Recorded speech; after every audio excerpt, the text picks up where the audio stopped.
একদা শয়তান আল্লাহ রব্বুল আলমিনের দরবারে আরজ করল, হে খোদা, আমি তোমার কসম খেয়ে বলতে পারি আইয়ুব নবী একমাত্র তোমার প্রদত্ত ধন সম্পদের লোভে ও আরাম আয়েশের তৃপ্তিতে তোমার ইবাদত বন্দিগি করে থাকে। যদি তার এই ধন সম্পদ ও সুখ শান্তি বিলীন হয়ে যায় তাহলে একদিনও সে ইবাদতে লিপ্ত থাকবে না। হে খোদা, তুমি নবীর উপর হস্তক্ষেপ করার ক্ষমতা আমাকে দাও, আমি একটু দেখি তোমার আইয়ুব কতটা তোমার বিশ্বস্ত নবী। আল্লাহ রব্বুল আলমিন শয়তানকে জানিয়ে দিলেন, যাও, তোমাকে নবীর উপর হস্তক্ষেপ করার ক্ষমতা প্রদান করা হলো। তোমার যেভাবে ইচ্ছে সেভাবে নবীকে পরীক্ষা করে দেখতে পারো। শয়তান আল্লাহ তাআলা প্রদত্ত ক্ষমতা পেয়ে একজন পথিক সেজে হজরত আইয়ুব আলাইহিস সালামের নিকট গমন করল। আইয়ুব আলাইহিস সালামের নিকট গিয়ে নিজ দরিদ্রতা প্রকাশ করে শয়তান বলল, হুজুর, আমাকে কয়েকদিন আপনার বাসায় থাকার অনুমতি প্রদান করুন।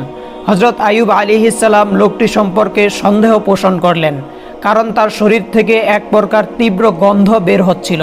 তখন হজরত আইয়ুব আলাইহিস সালাম তার সেই আবেদন নাকচ করে দিয়ে বললেন, আমি তোমাকে কিছু টাকা পয়সা দিচ্ছি, তুমি অন্যত্র গিয়ে থাকার ব্যবস্থা করো। শয়তান হজরত আইয়ুব আলাইহিস সালামের এই ব্যবহারে খুবই ক্ষিপ্ত হলো, তাই মলিন মুখে সে ফেরত গেল। এরপর সে চিন্তা করতে লাগলো কিভাবে নবীর ক্ষতি করা যায়। অনেক চিন্তা ভাবনা করে সে স্থির করল যে নবীর ফল বাগানে আগুন ধরিয়ে দিবে। যেই ভাবা সেই কাজ। একদিন সে নবীর ফল বাগানে গিয়ে আগুন ধরিয়ে দিল। শয়তানের লাগানো আগুনে অনেকগুলি ফল বাগান ভস্মীভূত হয়ে গেল। ফল বাগানের কর্মচারীরা দৌড়ে গিয়ে নবীর কাছে এই খবর পৌঁছালো। তাদের কাছ থেকে এই সংবাদ শুনে হজরত আইয়ুব আলাইহিস সালাম বললেন, আলহামদুলিল্লাহ, আল্লাহর সম্পদ আল্লাহ তাআলা নিয়ে গেছেন, এতে আমার চিন্তিত হওয়ার কোনোই কারণ নেই। শয়তান যখন দেখল হজরত আইয়ুব আলাইহিস সালাম ফল বাগান ধ্বংস হওয়ার পরেও বিন্দু মাত্রও বিচলিত হলেন না, তখন তার মনে আগুন ধরে গেল। অতঃপর সে আবার চিন্তা করতে লাগলো নবীর কি ক্ষতি করা যায়। পরের দিন শয়তান নবীর আস্থা বলে গিয়ে আগুন ধরিয়ে দিল। সেখানে আগুন এক ঝড়ের আকারে সমস্ত মাঠে পরিব্যাপ্ত হয়ে গেল, যাতে সমস্ত পশু মারা গেল এবং কিছু সংখ্যক রাখালও সেই আগুনে মৃত্যুবরণ করলো। অন্যান্য রাখালগুলি এই খবরটি দ্রুত নবীর নিকট পৌঁছে দিল। খবর শুনে হজরত আইয়ুব আলাইহিস সালাম নামাজের নিয়তে দাঁড়িয়ে গেলেন এবং তিনি বলতে লাগলেন, আল্লাহর সম্পদ আল্লাহ তাআলা নিয়ে গেছে, এতে আমার বিচলিত হবার কিছুই নেই। শয়তান যখন দেখলো এত কিছুর পরেও নবী সামান্য মাত্রও বিচলিত হচ্ছেন না, তখন তার মনে আরো আগুন জ্বলে উঠল। এরপর সে নবীর আরো বড় ক্ষতি করার চিন্তা করতে লাগলো। হজরত আইয়ুব আলাইহিস সালামের 12 জন সন্তান ছিল। তারা এক ওস্তাদের নিকট মক্তবে পড়ালেখা করার জন্য যেত। প্রতিদিনের মতো একদিন সকালে হজরত আইয়ুব আলাইহিস সালামের 12 জন সন্তান সেই ওস্তাদের কাছে মক্তবে পড়তে গেল। এমন সময় ওস্তাদ কোনো এক কাজে সেই মক্তব থেকে বের হলো, আর শয়তান এই সুযোগে সেই মক্তবের ছাদ ধসিয়ে দিল। আর এতে হজরত আইয়ুব আলাইহিস সালামের 12 জন সন্তানই মৃত্যু মুখে পতিত হলো। মক্তবের ওস্তাদ কাঁপতে কাঁপতে গিয়ে হজরত আইয়ুব আলাইহিস সালামকে জানালো, হে আল্লাহর নবী, আমি কোনো কাজে বাইরে বেরিয়েছিলাম, এর মধ্যে ইমারতের ছাদ ধসে পড়ে আপনার 12 জন সন্তানই মৃত্যু মুখে পতিত হয়েছে। ওস্তাদের মুখে এই কথা শুনে হজরত আইয়ুব আলাইহিস সালাম বললেন, সুবহানাল্লাহ, আলহামদুলিল্লাহ, লা ইলাহা ইল্লাল্লাহু আল্লাহু আকবার। আল্লাহর সম্পদ আল্লাহই নিয়ে গেছেন, এতে আমার বিচলিত হবার কিছুই নেই। শয়তান যখন দেখল সন্তানদের মৃত্যুতে হজরত আইয়ুব আলাইহিস সালামের ঈমানে মোটেও কমতি আসলো না, তখন সে হিংসায় জ্বলে পুড়ে ছারখার হয়ে যেতে লাগলো এবং সে আরো বড় ক্ষতি করার চিন্তা ভাবনা করতে লাগলো। এদিকে হজরত আইয়ুব আলাইহিস সালামের দুশমনেরা নবীর এই পরীক্ষা দেখে খুব খুশি হলো। নবীর কর্মচারী ও চাকর বাকরেরা নবীর এই করুণ অবস্থা দেখে যে যেদিক পারল চলে গেল। নবীর বাড়িঘর, বাগান, আস্তাবল সবকিছু শূন্য হয়ে পড়ে রইল। এই সুযোগে শত্রুরা এসে সবকিছু লুট করতে আরম্ভ করলো। বিধ্বস্ত বাড়ির সকল মালামাল তারা নিয়ে গেল। বাগানের বাকি সকল ফল ও ফসল নিয়ে তাদের মধ্যে কারাকারি আরম্ভ হলো। এক কথায় হজরত আইয়ুব আলাইহিস সালামের আরাম আয়েশ, সন্তান সন্ততি ও সমুদয় ধন সম্পদ সপ্তাহ কালের মধ্যে শেষ হয়ে গেল। হজরত আইয়ুব আলাইহিস সালামের 4 জন স্ত্রী ছিল। 3 জনই নবীর সাথে ঝগড়া করে এবং তর্ক বিতর্ক করে বিদায় হয়ে গেল। বাকি রইল একমাত্র হজরত রহিমা আলাইহিস সালাম। তিনি নবীকে ছেড়ে যাবার পাত্রী নন, সব সময় তিনি নবীর সাথে সাথেই থাকতে লাগলেন। দেশের মানুষ নবীর নবুয়তি দাবির প্রতি তুচ্ছ তাচ্ছিল্য ও উপহাস আরম্ভ করে দিল। কেউ কেউ বলল, আইয়ুব যদি আল্লাহর নবী হতো তাহলে তার উপর এরকম গজব কেন নাজিল হলো? সে আসলে নবী নয়, মিথ্যা নবুয়তির দাবির কারণে আল্লাহ তাআলার গজব তার উপর নাজিল হয়েছে। এদিকে নবীর ভক্তদের মধ্যেও ভাঙন দেখা দিল। অবস্থা দেখে শয়তান তেমন খুশি হতে পারল না, কারণ সবকিছু শেষ হয়ে যাওয়ার পরেও হযরত আইয়ুব আলাইহিস সালামের মধ্যে কোনো পরিবর্তন আসলো না। তিনি ইবাদত ঘরের মধ্যে থেকে পূর্বের ন্যায় একই রকম মনোযোগের সাথে ইবাদত করে যাচ্ছিলেন। তিনি যেন তার এই বিশাল ধ্বংসযজ্ঞের কোনো খবরই রাখেন না। কোনো রকম হা হুতাশ বা আফসোসের চিহ্ন মাত্র তার মধ্যে পরিলক্ষিত হচ্ছিল না।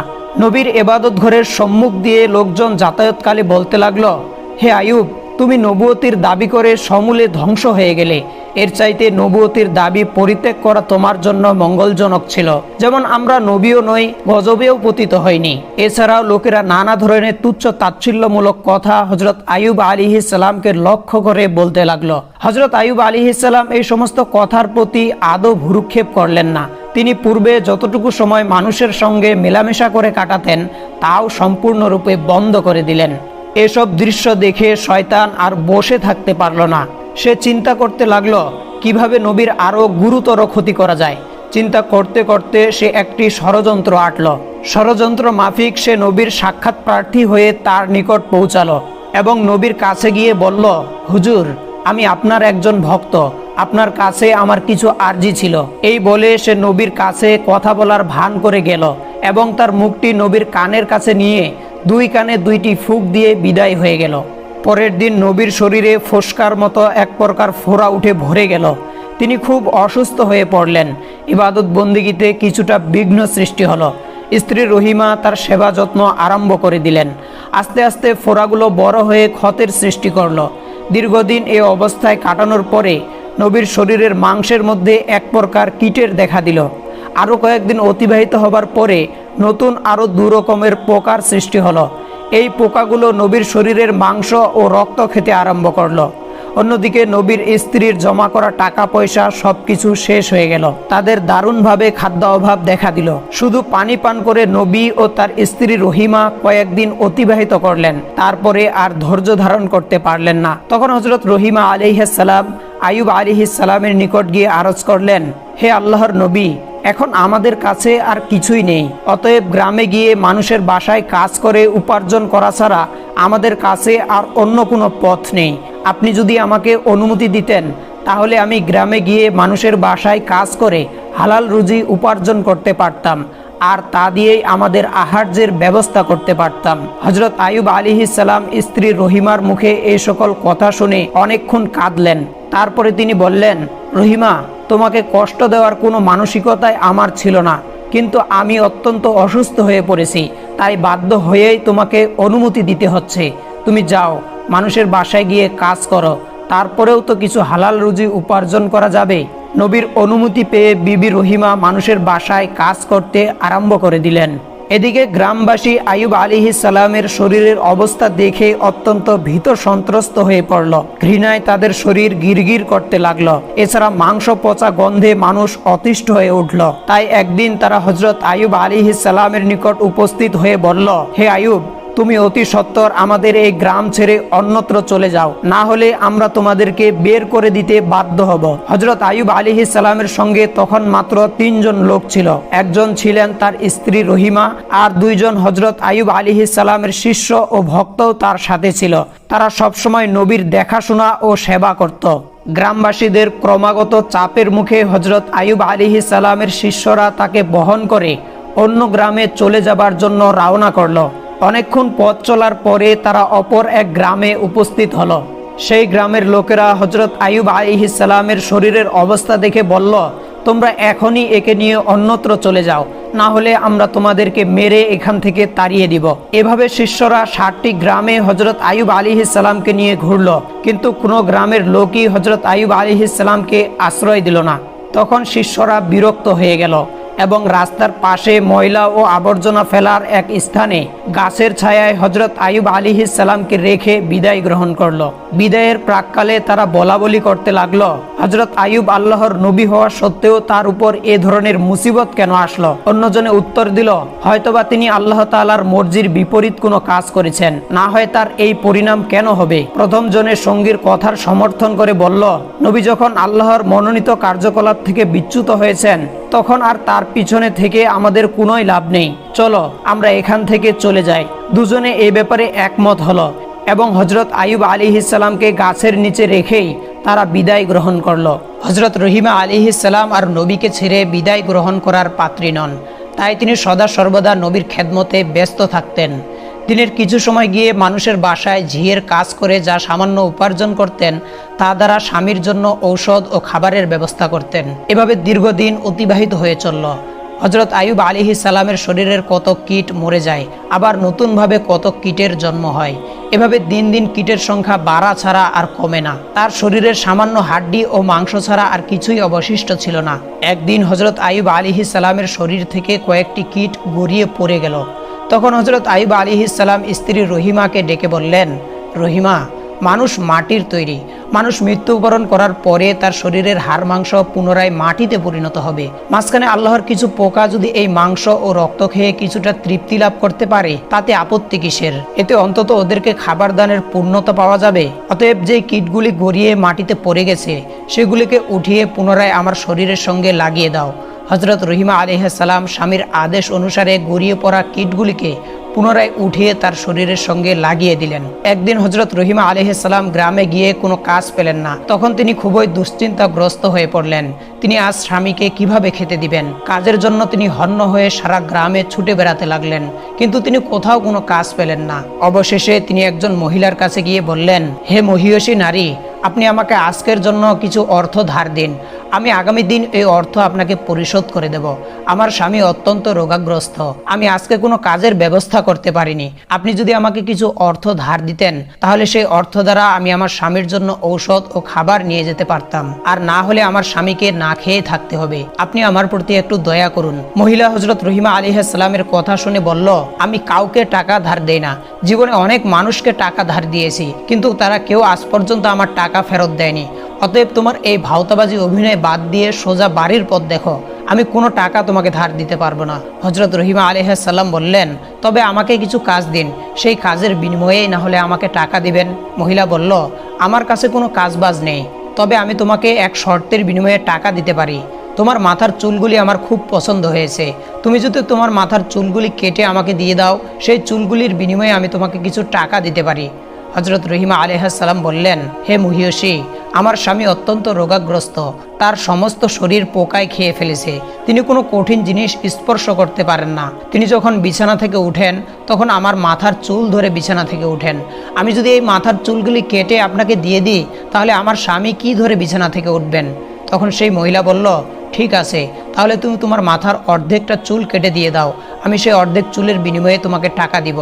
হযরত রহিমা আলাইহিস সালাম চতুর্দিকে নিরুপায় হয়ে শেষ পর্যন্ত মহিলার প্রস্তাবে রাজি হয়ে গেলেন এবং তার মাথার অর্ধেক চুল কেটে তাকে দিয়ে দিলেন এবং তার বিনিময়ে কিছু অর্থ গ্রহণ করে সেই অর্থ দ্বারা স্বামীর জন্য আহার ও ঔষধ ক্রয় করে বাড়ির পথে রওনা করলেন। শয়তান যখন দেখলো হযরত রহিমা আলাইহিস সালাম তার মাথার অর্ধেক চুল কেটে ফেলেছেন, শয়তান এটিকে হযরত আইয়ুব ও বিবি রহিমার মাঝে ভুল বুঝাবুঝির জন্য একটি মোক্ষম সুযোগ হিসেবে গ্রহণ করলো। এরপর সে একজন দরবেশের বেশে হযরত আইয়ুব আলাইহিস সালামের কাছে এসে বলল, হুজুর, আপনি একজন আল্লাহর নবী, অথচ আপনার স্ত্রীর চরিত্র অত্যন্ত জঘন্য। সে প্রায় বিভিন্ন জায়গায় চুরি করে এবং চুরির মাধ্যমে অন্যায়ভাবে অর্থ উপার্জন করে, যার ফলশ্রুতিতে আজকে এক ঘটনায় মানুষ তাকে হাতে নাতে ধরে ফেলে এবং তার মাথার অর্ধেক চুল কেটে দেয়। সে বাড়িতে ফিরে আসলে আপনি এর সত্যতা দেখতে পাবেন। আমরা নবী হিসেবে আপনাকে অত্যন্ত শ্রদ্ধা করি, তাই আগে থেকেই আপনাকে এই ঘটনা জানিয়ে গেলাম। এই বলে শয়তান বিদায় গ্রহণ করলো।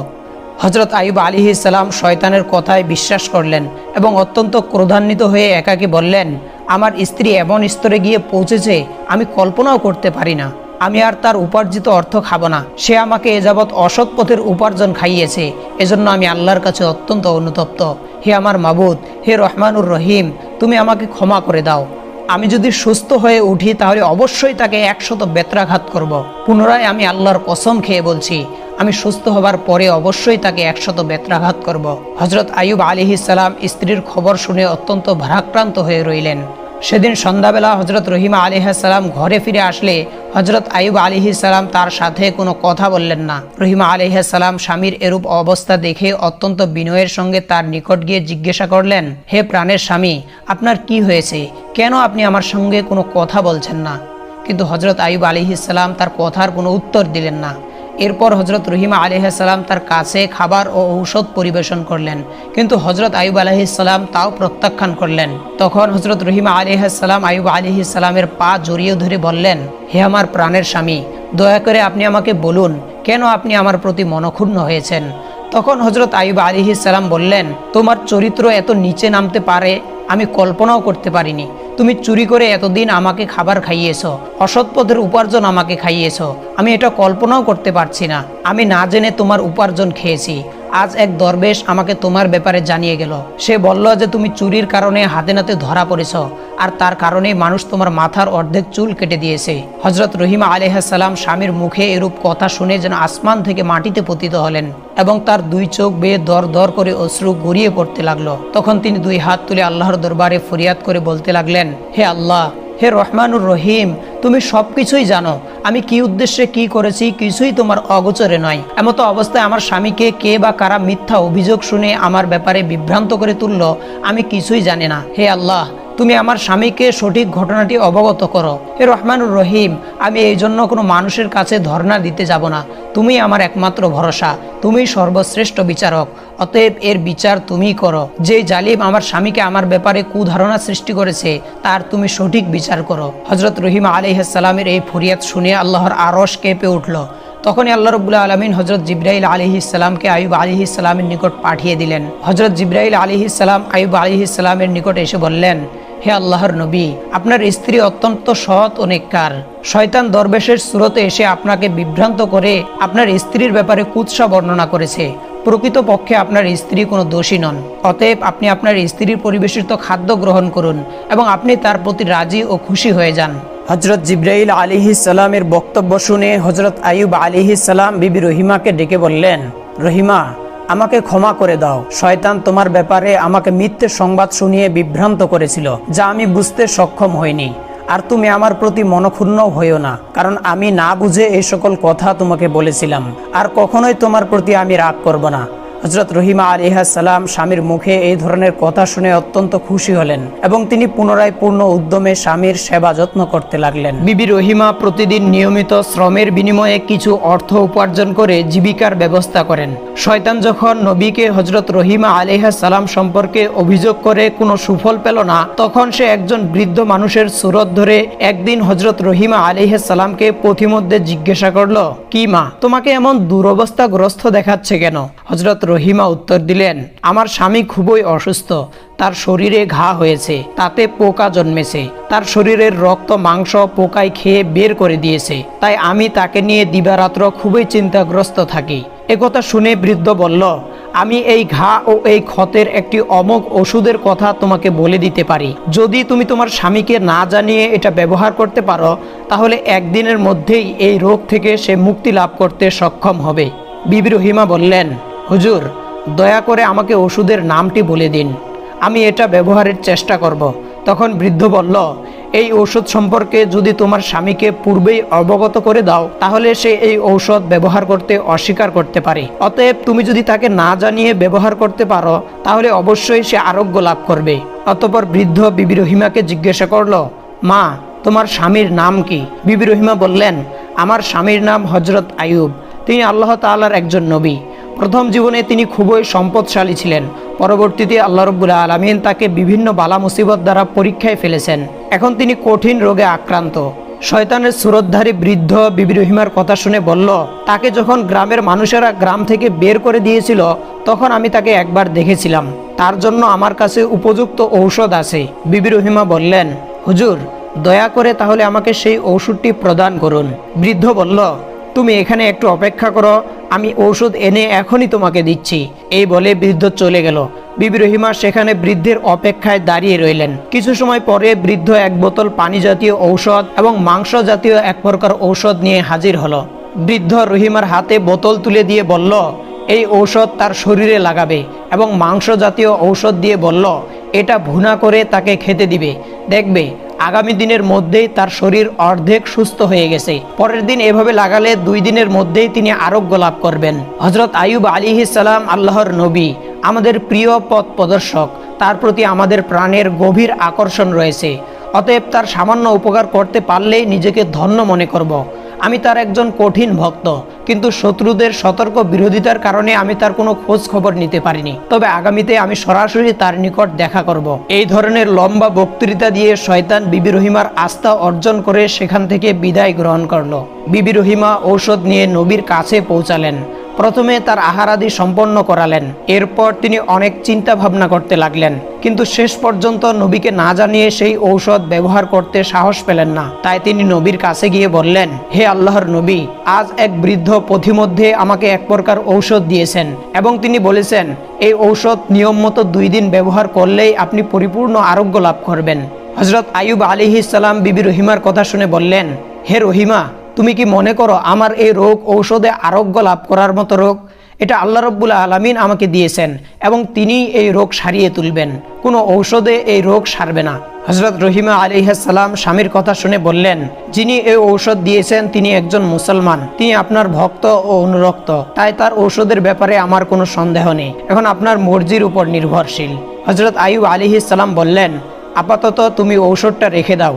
আল্লাহ তাআলার পক্ষ থেকে এই ব্যাপারে কোনো সংবাদ না পেলে আমি এই ঔষধ ব্যবহার করতে পারি না। হযরত রহিমা আলাইহিস সালাম নবীর আদেশ পেয়ে নবীর বিছানার কাছেই সেই ঔষধ রেখে দিলেন। পরের দিন সকালে হযরত আইয়ুব আলাইহিস সালাম বিবি রহিমাকে ডেকে বললেন, রহিমা, আমি অসুস্থ হবার পর থেকে প্রতি রাতে 2 বার আল্লাহ রাব্বুল আলামিনের তাজাল্লি দর্শন করতাম এবং সেই তাজাল্লি দর্শন করতে মনে অশেষ তৃপ্তি লাভ করতাম, কিন্তু আজকের রাত্রে আমি সেই তাজাল্লি আদৌ দর্শন করতে সক্ষম হইনি। কিন্তু এর কারণ কি তা বুঝতে পারলাম না। রহিমা বললেন, হে প্রাণের স্বামী, আপনি একজন আল্লাহর নবী, এর উপযুক্ত কারণ হয়তো আপনার কাছেই জানা আছে। আমি একজন সাধারণ আল্লাহর বান্দি, আমি কি করে জানবো এর উপযুক্ত কারণ কি? এরপর হযরত আইয়ুব আলাইহিস সালাম খুবই দুশ্চিন্তাগ্রস্ত হয়ে পড়লেন। এভাবে এক এক করে 3 দিন কেটে গেল। তিনি আল্লাহ রাব্বুল আলামিনের তাজাল্লি দর্শন করতে সক্ষম হলেন না। অবশেষে তিনি 2 হাত তুলে আল্লাহর দরবারে কেঁদে কেঁদে তাজাল্লি দর্শন লাভের জন্য ফরিয়াদ জানাতে লাগলেন, হে আল্লাহ রাব্বুল আলামিন, আমি জানি না কি ভুলের কারণে আপনার তাজাল্লি দর্শন লাভ করতে আমি সক্ষম হচ্ছি না। আমার যদি কোনো ভুল হয়ে থাকে তাহলে আমার ভুলগুলিকে মার্জনা করুন, আর দয়া করে আপনার তাজাল্লির দর্শন থেকে আমাকে বঞ্চিত করবেন না। হযরত আইয়ুব আলাইহিস সালামের এই রূপ দেওয়ার পরে হযরত জিবরাইল আলাইহিস সালাম এসে তাকে জানালেন, হে আল্লাহর নবী, আপনার বিছানার পাশে শরাবের বোতল ও শূকরের মাংস রাখা আছে। এই সকল হারাম জিনিস আপনার বিছানার পাশে রেখে আপনি কিভাবে আল্লাহর তাজাল্লি দর্শনের আশা করতে পারেন? আপনি যদি পুনরায় আল্লাহর তাজাল্লির দর্শন লাভ করতে চান তাহলে অবশ্যই এই জিনিসগুলি এখনই আপনার বিছানার পাশ থেকে অপসারণ করুন।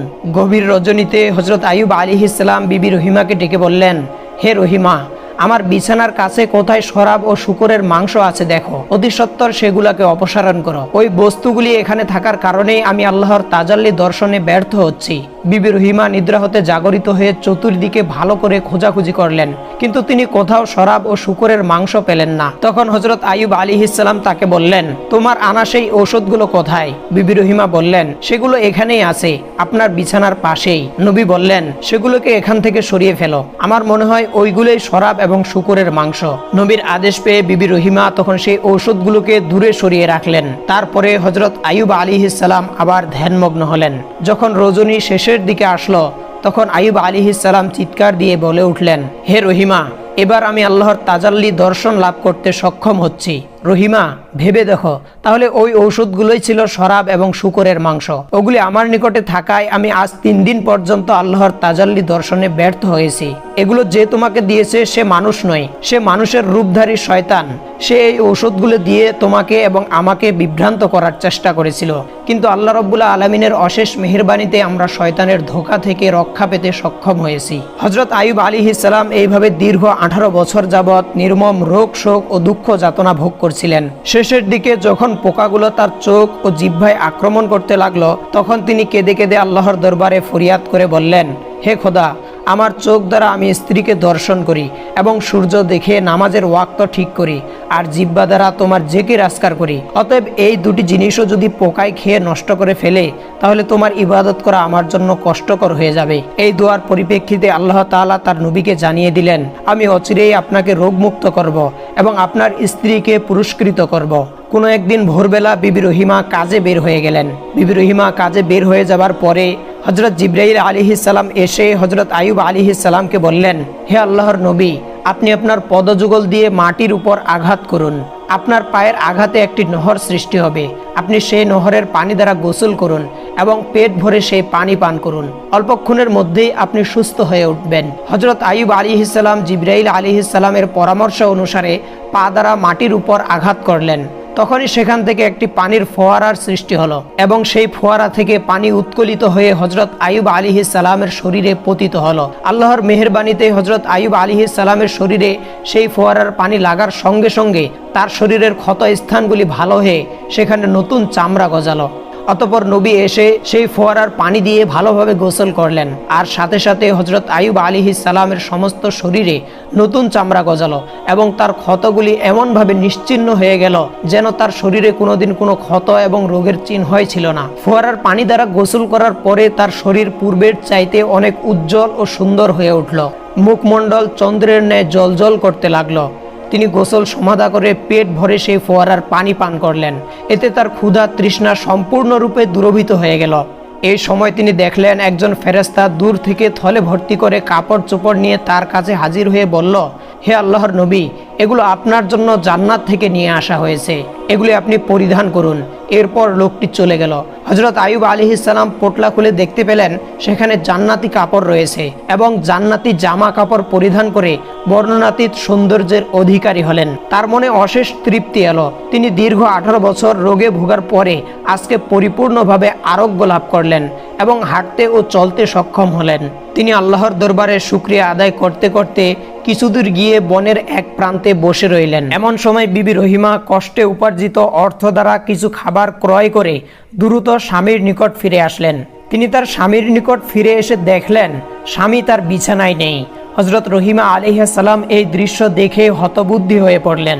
অতঃপর তিনি সেখানে বসে চিৎকার করে কাঁদতে আরম্ভ করে দিলেন এবং বিনয়ের স্বরে আল্লাহ রাব্বুল আলামিনের দরবারে প্রার্থনা করলেন, হে আমার মাবুদ, আমি জানি না আমার স্বামীকে কে নিয়ে গেছে। তাকে কি কোনো বাঘে খেয়ে ফেলেছে নাকি অন্য কোনো জীবজন্তু গায়েব করে দিয়েছে, আমি কিছুই জানি না। হে আমার মাবুদ, আমি তোমার কাছে ফরিয়াদ জানাচ্ছি, তুমি আমার স্বামীকে আমার কাছে ফেরত দাও। হে আল্লাহ রব্বুল আলামিন, আপনি দয়ার সাগর, আপনি পারেন না এমন কোনো কাজ নেই। আমি আমার স্বামীকে ছাড়া কোনোভাবেই বাঁচব না। এইভাবে অনেকক্ষণ যাবৎ হজরত রহিমা আলাইহিস সালাম আল্লাহ রব্বুল আলামিনের দরবারে ফরিয়াদ করার পরে উঠে দাঁড়ালেন এবং তিনি এদিক সেদিক ছুটাছুটি করে হজরত আইয়ুব আলাইহিস সালামের খোঁজ করতে লাগলেন। তিনি দেখতে লাগলেন যে কোথাও হজরত আইয়ুব আলাইহিস সালামের কোনো চিহ্ন খুঁজে পাওয়া যায় কিনা। কিন্তু অনেকক্ষণ ছোটাছুটি করার পরেও তিনি হজরত আইয়ুব আলাইহিস সালামের কোনো চিহ্ন কোথাও খুঁজে পেলেন না। এরপর তিনি দেখতে পেলেন দূরে এক ব্যক্তি সুন্দর পোশাক পরিচ্ছদ পরে বসে রয়েছেন। তিনি সেই ব্যক্তির নিকট গিয়ে জিজ্ঞাসা করলেন, জনাব, এখানে গাছের নিচে একজন রোগী ছিল, আপনি কি তার কোনো খবর জানেন? হজরত আইয়ুব আলাইহিস সালাম এতক্ষণ দূরে বসে হজরত রহিমা আলাইহিস সালামের অবস্থা পর্যবেক্ষণ করছিলেন। তৎক্ষণাৎ তিনি হজরত রহিমা আলাইহিস সালামের কাছে তার পরিচয় প্রকাশ করলেন না। তিনি হজরত রহিমা আলাইহিস সালামকে জিজ্ঞাসা করলেন, রোগী তোমার কি হয়? হজরত রহিমা আলাইহিস সালাম বললেন, তিনি আমার প্রাণের স্বামী ছিলেন, তিনি আল্লাহর একজন নবী ছিলেন, তার নাম হজরত আইয়ুব আলাইহিস সালাম। তিনি দীর্ঘ 18 বছর যাবৎ রোগাগ্রস্ত অবস্থায় এখানে ছিলেন। একমাত্র আমিই তার দেখাশোনা করতাম, কিন্তু আজকে কাজের পরে ফিরে এসে আমি আমার স্বামীকে আর দেখছি না। আমি জানি না আমার স্বামী এখন কোথায়, কি অবস্থায় আছে। তাকে কি কোনো বাঘে খেয়ে ফেলেছে না অন্য কোনো প্রাণীতে নিয়ে গিয়েছে? আপনি যদি তার কোনো খোঁজ বা সংবাদ জেনে থাকেন, দয়া করে একটু আমাকে জানান। হজরত আইয়ুব আলাইহিস সালাম তখন হজরত রহিমা আলাইহিস সালামকে জিজ্ঞাসা করলেন, আপনি যদি আপনার স্বামীর চেহারা দেখেন তাহলে কি আপনি আপনার স্বামীকে চিনতে পারবেন? হজরত রহিমা আলাইহিস সালাম উত্তর দিলেন, কি বলেন জনাব, যে স্বামীর দীর্ঘ 18 বছর যাবৎ আমি খেদমত করলাম, তার চেহারা দেখলে আমি চিনতে পারবো না? এরপরে হজরত আইয়ুব আলাইহিস সালাম তার চেহারা থেকে কাপড় সরিয়ে বললেন, দেখুন তো এই ব্যক্তিকে চিনতে পারেন কিনা। বিবি রহিমা আলাইহিস সালাম যখন হযরত আইয়ুব আলাইহিস সালামের নুরানি চেহারার দিকে দৃষ্টিপাত করলেন, তখনই তিনি হাউমাউ করে কেঁদে উঠলেন এবং তাকে জড়িয়ে ধরে বললেন, হে আল্লাহর নবী, আল্লাহ রাব্বুল আলামিন আপনাকে এইভাবে সুস্থ করে তুলবেন আমি স্বপ্নেও কল্পনা করতে পারিনি। আমি তো আপনার চিন্তায় অস্থির হয়ে পড়েছিলাম। আল্লাহর দরবারে লাখো কোটি শুকরিয়া যে তিনি আপনাকে সুস্থ করে দিয়েছেন এবং পুনরায় আমার কাছে ফিরিয়ে দিয়েছেন। এইভাবে স্বামী এবং স্ত্রী অনেকক্ষণ যাবৎ কান্না করতে লাগলেন এবং আল্লাহ রাব্বুল আলামিনের দরবারে দুজনে অশেষ কৃতজ্ঞতা জ্ঞাপন করলেন। হযরত আইয়ুব আলাইহিস সালাম তখন বিবি রহিমাকে জানালেন কিভাবে তিনি সুস্থ হলেন এবং কিভাবে হযরত জিবরাইল আলাইহিস সালাম তাকে সুস্থ করার জন্য নহর তৈরি করে দিলেন। এরপর হযরত আইয়ুব আলাইহিস সালাম তার স্ত্রীকে সেই নহরে গোসল করার জন্য অনুরোধ করলেন। স্বামীর কথা মতো হযরত রহিমা আলাইহিস সালাম সেই নহরে গোসল করলেন। সেই নহরে গোসল করার সাথে সাথে হযরত রহিমা আলাইহিস সালামের চেহারাও চাঁদের ন্যায় জ্বলজ্বল করতে লাগলো। 18 বছরের যুবতীর ন্যায় তার শরীরে রূপ লাবণ্য ফিরে আসলো। এরপরে হযরত আইয়ুব আলাইহিস সালাম তার স্ত্রীকে নিয়ে নিজের বাড়িতে ফিরে আসার জন্য পথ অতিক্রম করতে লাগলেন। তারা তাদের বাড়িতে এসে দেখলেন তাদের দালান কোঠা সব পূর্বের ন্যায় অক্ষত অবস্থায় রয়েছে। অতঃপর তারা ভিতরে প্রবেশ করে দেখলেন তাদের ছেলে মেয়েরা সকলে বসে খেলা করছে। পিতামাতাকে দেখে তারা সকলে এসে তাদেরকে জড়িয়ে ধরল এবং তারা জিজ্ঞাসা করল, আপনারা কয়েকদিন যাবৎ কোথায় ছিলেন? হযরত আইয়ুব আলাইহিস সালাম তাদেরকে বললেন, আমরা আল্লাহ তাআলার দাওয়াতে গিয়েছিলাম। তখন ছেলে মেয়েরা হাউমাউ করে কেঁদে উঠল এবং তাদেরকে বলল, কেন আপনারা আমাদেরকে একা রেখে দাওয়াতে গিয়েছিলেন? উত্তরে হযরত আইয়ুব আলাইহিস সালাম বললেন, তা তোমাদেরকে পরে বলবো। ওদিকে মাঠ থেকে পুনরায় খাদেমগণ এসে বলল, হে আল্লাহর নবী, আপনার পশু পাখি ও বাগ বাগিচা যা ধ্বংস হয়েছিল আজকে তা আবার পুনরায় আমরা আগের অবস্থায় ফিরে পেয়েছি। এগুলো কিভাবে সব আগের অবস্থায় ফিরে আসলো আমরা কিছুই জানি না। কিছুক্ষণ পরে কয়েকজন খাদেম এসে বলল, হুজুর, আপনার ধন দৌলত আসবাবপত্র মানুষ যা লুট করে নিয়েছিল তা সম্পূর্ণ আমরা ফিরে পেয়েছি।